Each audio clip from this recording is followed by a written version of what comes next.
دوستو، خداوند کا کلام آپ تک پہنچا ہے۔ پلیز لائک اور شیئر لازمی کیجیے۔ God bless you. ہوسیہ پہلا باب۔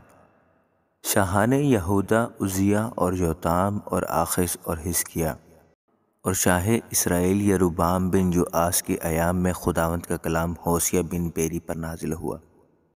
جب خداوند نے شروع میں ہوسیہ کی معرفت کلام کیا تو اس کو فرمایا کہ جا ایک بدکار بیوی اور بدکاری کی اولاد اپنے لیے لے، کیونکہ ملک نے خداوند کو چھوڑ کر بڑی بدکاری کی ہے۔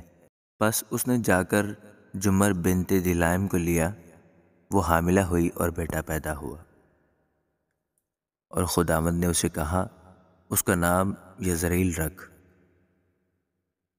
کیونکہ میں عنقریب ہی یاہو کے گھرانے سے یزرعیل کے خون کا بدلہ لوں گا اور اسرائیل کے گھرانے کی سلطنت کو تمام کروں گا، اور اسی وقت یزرعیل کی وادی میں اسرائیل کی کمان توڑوں گا۔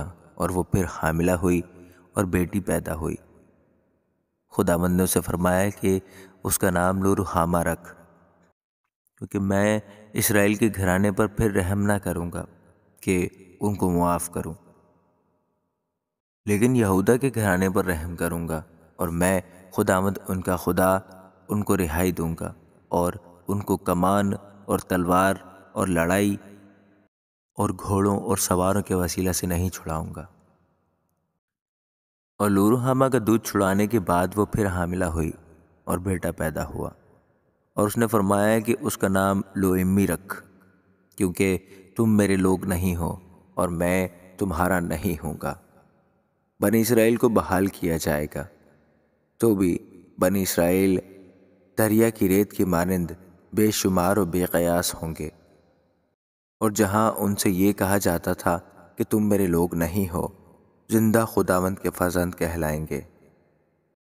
اور بنی یہودا اور بنی اسرائیل باہم فراہم ہوں گے اور اپنے لیے ایک ہی سردار مقرر کریں گے اور اس ملک سے خروج کریں گے، کیونکہ یزرعیل کا دن عظیم ہوگا۔ آمین۔